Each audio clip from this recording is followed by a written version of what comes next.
Au Palais du Peuple ce lundi, les participants étaient unanimes sur la convocation de cette table ronde sur l'état de siège. Vous savez, le président de la République avait, en vertu de la Constitution, déclaré effectivement l'état de siège parce que l'état des institutions était menacé et la République était menacée dans cette partie du territoire.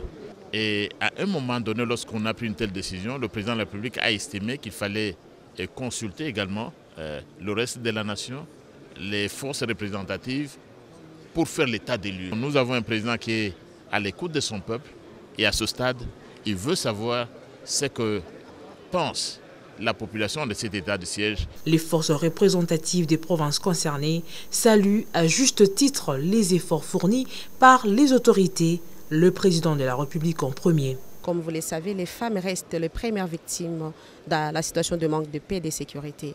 Nous tenons d'abord à remercier les autorités pour avoir organisé cette table ronde afin que nous puissions participer à ces assises et parler au nom de la population. Pour ce qui est comme avancée de l'état des sièges, il y a des améliorations dans certains coins. Mais si le rôle régalien qui est de sécuriser, qui est chargé des opérations militaires et tout, la situation n'a pas pu changer. Et c'est ça le plus grand défi. C'est pourquoi aujourd'hui nous sommes venus afin que nous puissions donner le message de la population qui est d'élever l'état des sièges. Pour autant que l'insécurité reste encore criante, la population du Nord Kivu, la population de l'Ituri souhaiterait à ce que la paix revienne. D'autre part, il y a les élections qui pointent à l'horizon et on ne saurait pas organiser les élections pendant que nous sommes encore en état de siège. C'est encore une autre problématique.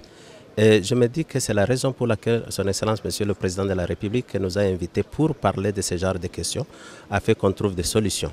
Mesures radicales mais nécessaires pour juguler rapidement les groupes armés et rétablir la sécurité. L'état de siège, après plus de 50 prorogations, subira assurément soit un maintien, une requalification ou carrément une levée pure et simple.